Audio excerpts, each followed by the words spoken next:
Thank you for joining me today. Today's project is a new cover for a beanbag.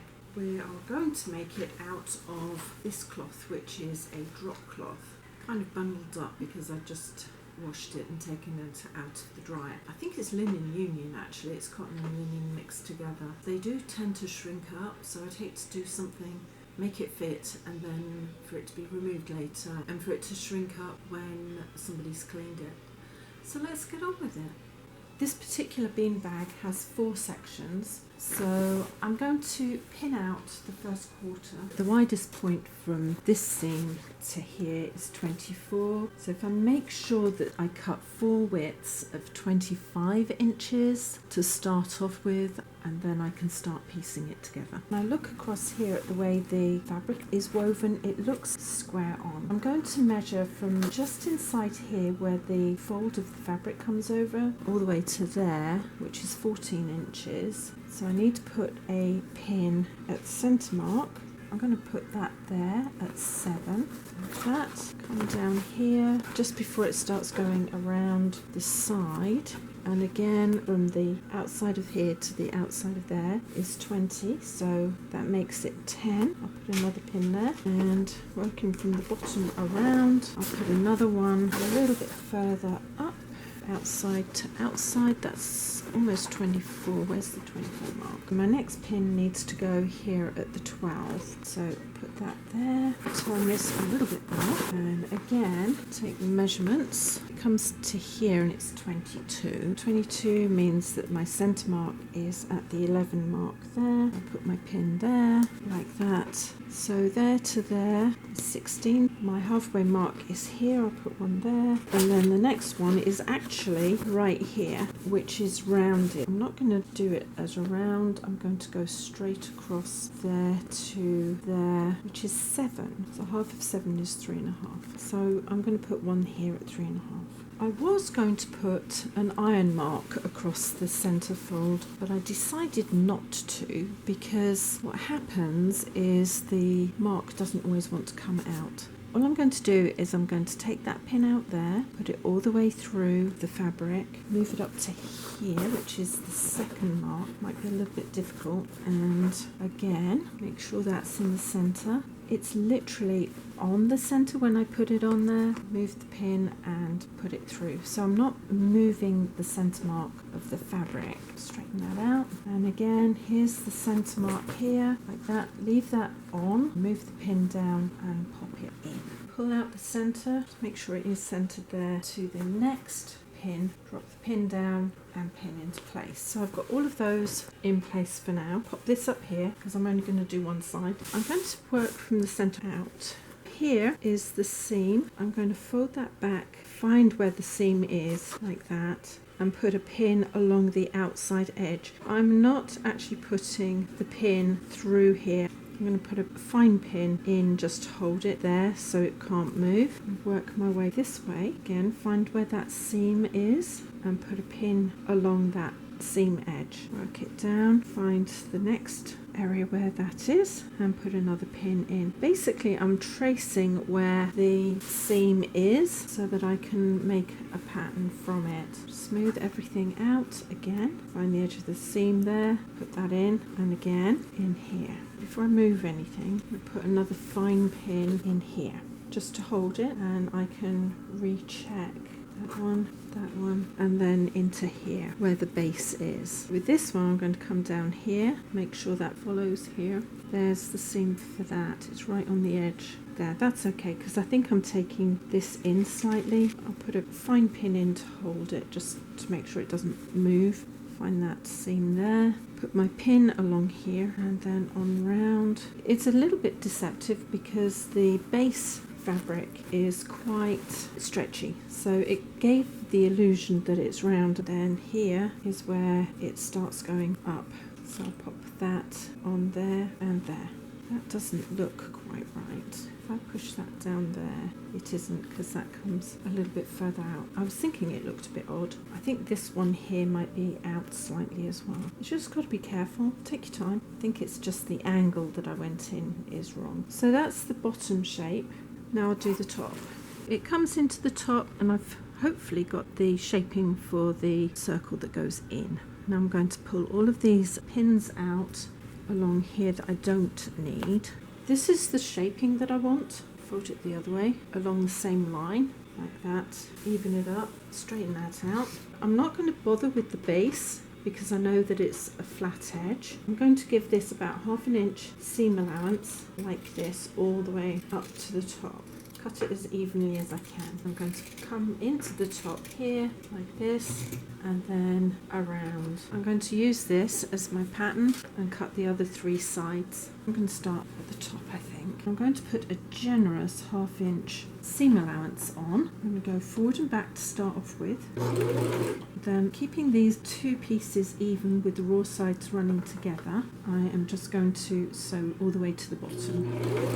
It's not like I'm having to tip anything or twist anything, they should just run. I'll do that all the way to the bottom on each of these seams. When I get to the bottom, I'm going to do forward and reverse, push the seam over, it doesn't matter which side, and I am going to run the side of the foot here, there's a little groove there, along the side of the seam. It just makes them a little bit more secure. And as I go, the fabric should just even out, and I'm just pulling it that way so the seam remains flat. I'm guiding it more than pulling it, I should probably say. And I will repeat this on the other 3 seams. I need to decide how big a circle I'm going to put in here. That's 7. If I do a circle 8-inch diameter, that should fit. I need a circle of 8 inches diameter, so I'm going to put that 4 on the corner and cut to 4 inches all the way around. Now I'm going to turn the fabric, constantly holding that on the end there.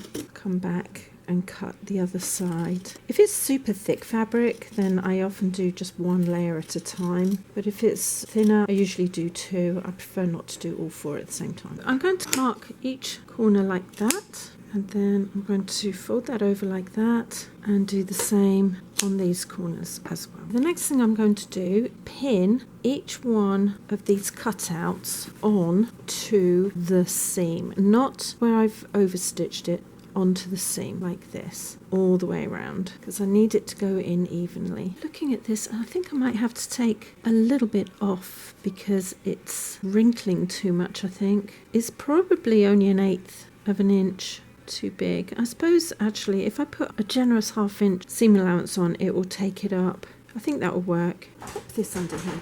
It's not like putting a circle on the end of fabric, because usually the fabric underneath is straight, but in this case it is also shaped. I'm just going to have to work with it. It's a generous 1/2 inch that I'm going to put in here. I did notice actually that the original circle wasn't that evenly put in. I'm just going to take it in little niblets, and I might have to go around a second time a little bit further in, but we'll see. Some things take a little bit longer than others to do. Make sure your fabric underneath isn't going in creases either. Make your way cautiously around, straightening up the bottom, pulling at the top, and then just bring the top in so it goes around. I managed to go all the way around and overstitched some of my stitches there. Pulled it with the top circle here, and again I'm going to run the outside of the seam along the groove of that foot, and I'm going to put this in with a second row of stitching. Just need to turn this around as I go. It'll take a little minute to get all the way around. I'm just coming into where I started. I am just going to go over some stitches about 1 inch to hold everything in place. I'm actually quite pleased with that. There's no rippling going in, and there's no rippling of the circle having gone on top, so that looks nice and even. Having put the top in, straighten that out. Measure across here from there to there is 19 inches. I think what I'll do is I'll cut it at 20.5. Should give me a little bit extra on each end so that I've got enough seam allowance. I've got to put allowances on for the zip, so I'm going to make it 11 inches. I'm going to fold this over and keep it as straight as I can.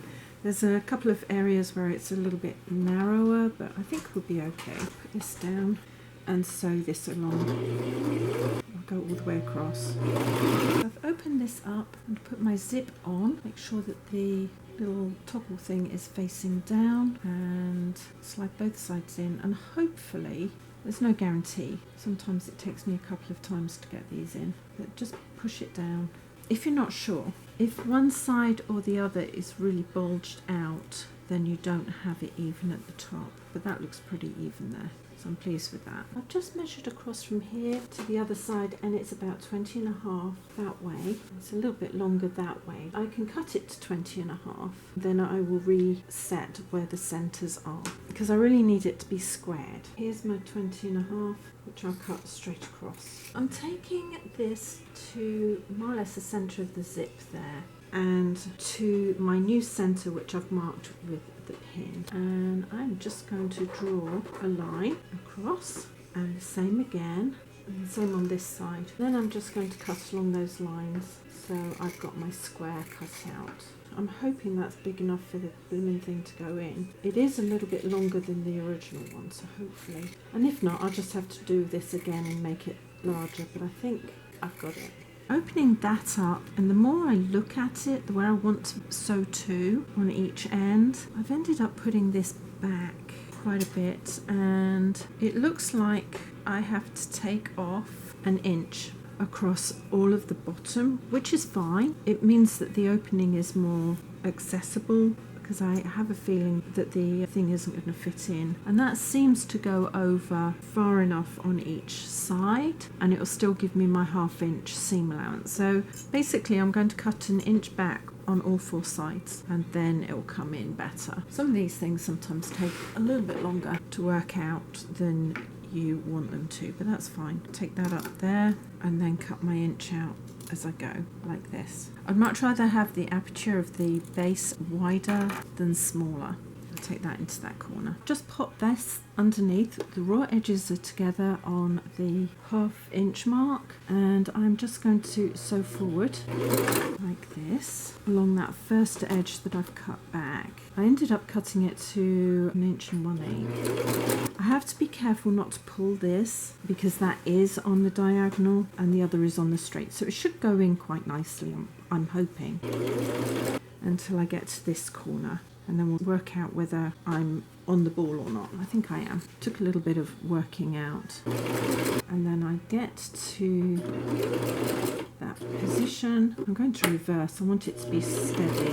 I'll do each one separately. Because I have gone backwards and forwards, I'm going to just pick that up and cut it out. Finished cutting this length back. I've cut along the seam almost up to my stitch mark, which should allow me to bring this into place like that, and I will start stitching along from here all the way across to make sure everything's held into place as I work my way across this second side. I've just started this side off with forward and back. I'm going to pull this in line. Oh blimey, can you see that's really super long? So this one I'm going to have to push back slightly to allow for the discrepancy, which is fine, but I will finish it with forward and back into that zip to hold it. Again, I'm going to take that almost up to where my stitching is there, and then bring this round and into position and sew on down to the next corner. I'm going to do forward and back at the beginning of here, like I finished off, back and then forward.